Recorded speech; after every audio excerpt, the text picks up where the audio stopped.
अस्सलामुअलैकुम viewers, welcome to exploring पांडा। तो आज का हमारा डिस्कशन का टॉपिक है स्प्रिंग वुड और एटमन वुड। ठीक है, तो अगर हम स्प्रिंग वुड की बात करें, ठीक है ना, तो अगर हम बात करें थोड़ी सी इसकी कि वेस्टर कैम्बियम की एक्टिविटी ना हमेशा कांस्टेंट नहीं होती कि इतने जाइलम ही ऐड करवाने हैं, इतने फ्लोइम ही ऐड करवाने हैं। ठीक है, वो थोड़ी बहुत वेरी करती रहती है इन्वायरमेंट के हिसाब से। ठीक है, तो अगर हम बात करें स्प्रिंग वुड की, स्प्रिंग वुड जो होती है ना, क्योंकि हमें पता है स्प्रिंग के बाद समर आता है। ठीक है, तो समर के अंदर हमने ज़्यादा से ज़्यादा पानी जो है वो ट्रांसपोर्ट करवाना होता है। तो स्प्रिंग वुड के अंदर ज़्यादा से ज़्यादा पानी ट्रांसपोर्ट करवाने के लिए वाइड वेजल्स होते हैं।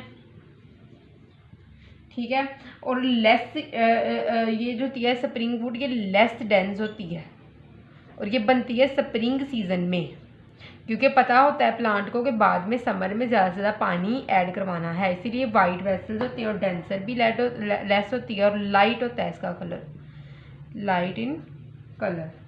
ठीक है, तो ये अब ज़्यादा से ज़्यादा पानी जो है वो ट्रांसपोर्ट करवाएंगे समर के अंदर। ठीक है,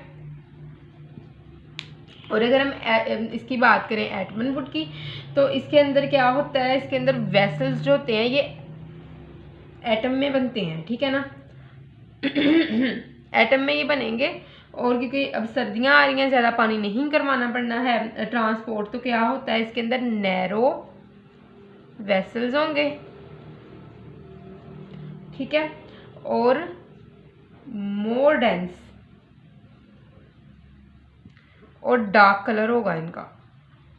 ठीक है, तो आप स्प्रिंग का ना समर से अंदाजा लगा लें कि समर से पहले ये वुड बनेगी और इसके अंदर ये लेस डेंस है और वाइड वेजल्स, और एटमन वुड इसका उलट है। ठीक है, स्प्रिंग वुड का।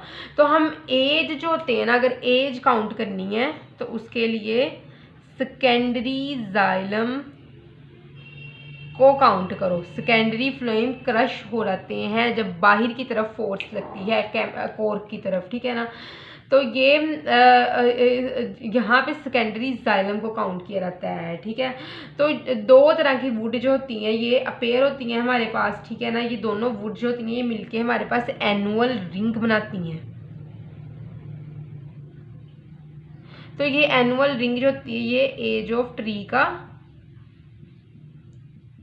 एस्टिमेट लगवा देती है। ठीक है ना, ये बताती है कि ट्री की एज कितनी होनी चाहिए। ठीक है, तो आई होप सो कि आपको स्प्रिंग वुड और एटमन वुड की समझ लगी होगी, लेकिन अगर किसी भी किस्म की कन्फ्यूजन तो कमेंट सेक्शन में पूछ सकते हैं। थैंक यू सो मच, अल्लाह हाफिज़।